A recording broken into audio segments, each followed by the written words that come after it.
Yo, nouvelle vidéo sur des analyses de mes teammates, ceux que j'ai eu, ceux que je vais avoir, voilà, pour les aider. Donc c'est des analyses, ça sera une petite série, chaque joueur une analyse. Voilà. Si j'ai pas de cut, c'est normal, c'est parce que je suis en mode hors ligne, j'ai des problèmes de connexion, donc voilà. Bref, euh, on va commencer par DZK. Du coup là, vous l'avez vu dans le titre, c'est l'épisode de DZK. DZK, donc c'est Bastou. C'est un joueur qui... déjà Bastou, t'es un joueur très polyvalent. Ça veut dire que tu peux faire plein de rôles différents sans souci. Euh, mais on a quand même un profil type qui se dégage. Donc on va commencer par les points négatifs, puis après on fera les points positifs. Tout d'abord, déjà t'as un jeu très simple. Très simple, très efficace. Ça veut dire que tu te prends pas la tête. Tu comprends Counter-Strike, tu sais que t'as pas besoin de faire un jeu compliqué pour gagner le round. Alors peut-être que ton jeu simple, ça va être négatif parfois parce que tu vas pas être assez impactant. Ça peut l'être. Mais le côté positif, c'est que tu vas jamais faire d'erreur, ou quasiment jamais. Tu es un joueur qui fait très peu d'erreurs. Parce que tu surpiques pas, parce que tu sais où te positionner, parce que voilà. T'as cet avantage-là d'avoir un jeu simple. Après, voilà, tu pourras pas forcément être impactant. La plupart du temps, tu vas faire ton taf, c'est-à-dire par exemple, eh ben, fixe un BP, mais bah tu seras pas le joueur qui sera top scoreboard, malgré que ça te dérange pas. Donc dans les points négatifs, j'ai noté side terreau. Alors c'est très global, évidemment que c'est pas tout ton side terreau qui est mauvais. Déjà ton rôle. Ton rôle terreau, alors c'est soit entry, mais pour moi c'est pas vraiment ton rôle de prédilection. Ton rôle de prédilection, ça serait plutôt extrémité. Alors B ou A, peut-être plus B que A d'ailleurs, pas sûr. En gros, toi t'es fort dans le jouer ton 1v1. Quand t'as un 1v1 à jouer, tu peux le jouer sans souci. T'es un joueur très fort en 1v1. Et puis évidemment, le rôle d'extrémité, c'est gratter les informations au son, au visuel. Tu sais quel stuff mettre quand tu veux gratter des infos, bref. Pour moi, ton rôle de prédilection, c'est extrémité. Ça veut dire que ça doit être absolument...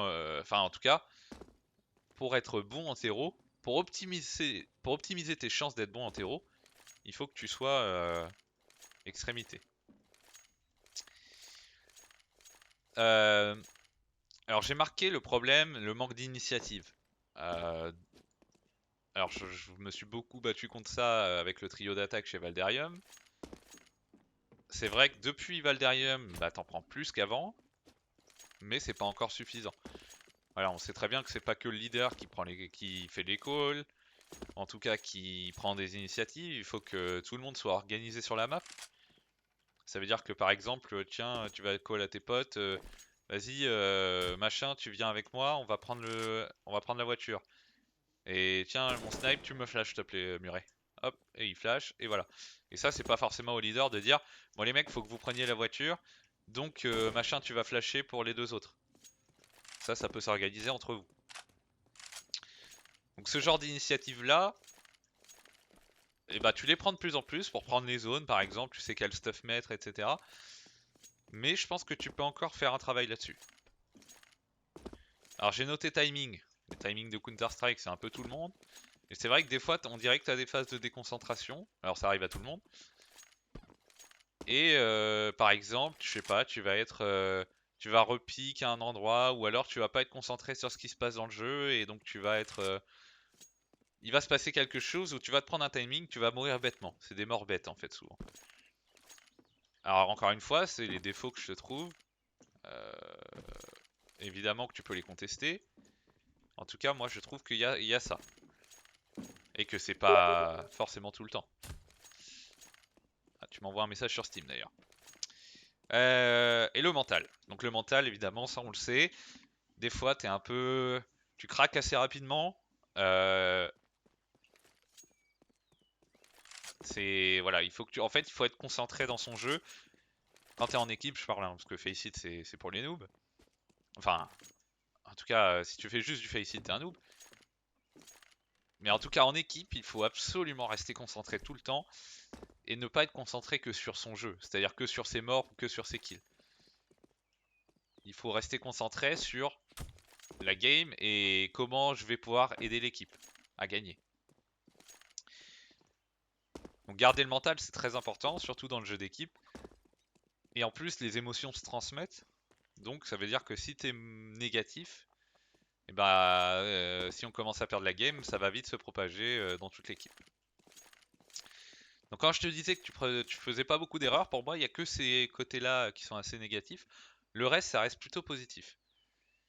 Donc là, je vais passer au côté positif, justement.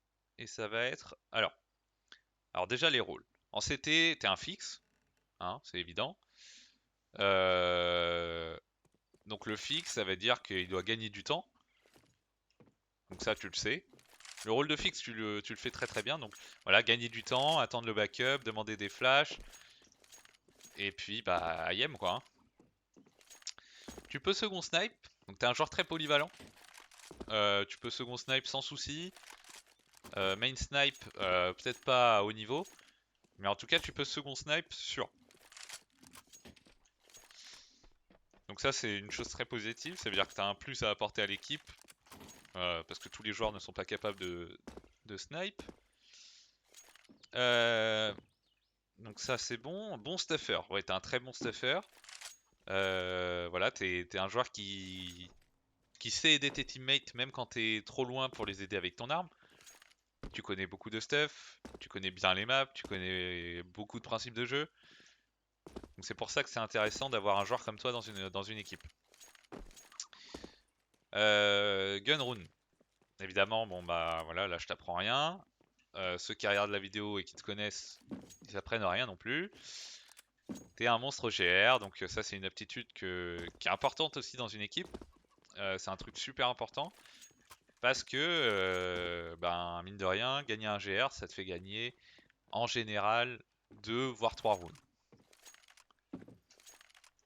Donc ça c'est positif. C'est très très positif d'avoir un bon joueur de Gunrun dans une équipe.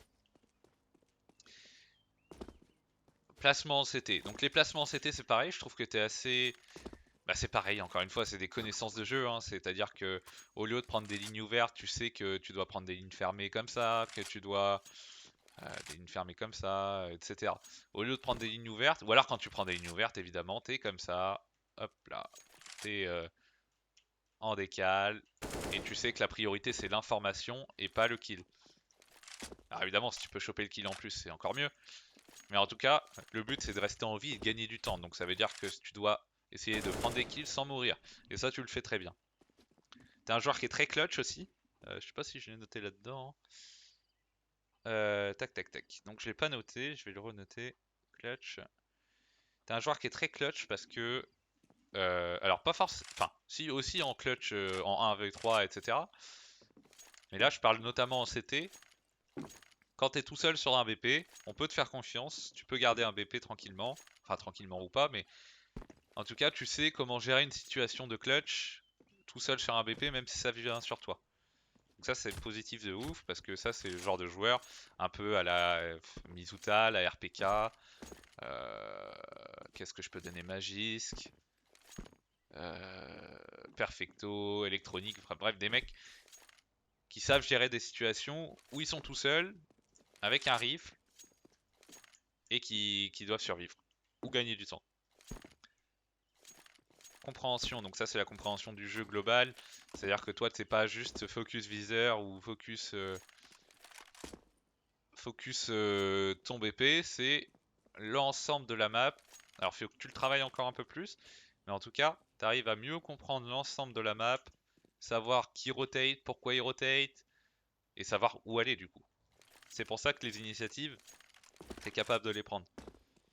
Fort dans les moments importants, bon ça tu l'as prouvé en tournoi, tu l'as prouvé en ESEA, c'est t'es quelqu'un en qui on peut avoir confiance dans les gros matchs, qui est souvent là dans les gros matchs, même si, alors là en l'occurrence tu faisais beaucoup de kills, mais même si tu fais pas beaucoup de kills, en tout cas tu feras ton taf, même dans les gros matchs, t'es un joueur qui est régulier, c'est-à-dire que Alors tu peux sortir des gros matchs, hein, comme tout le monde.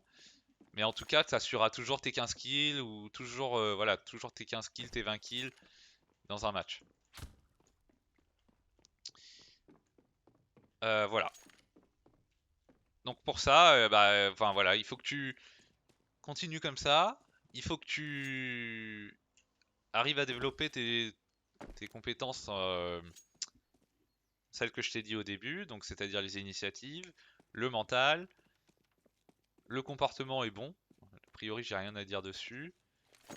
Mais voilà, il faut que tu arrives à garder tout ce focus-là pour pouvoir bien lire le jeu ennemi et surtout bien aider tes potes et être impactant dans une game encore plus par tes initiatives.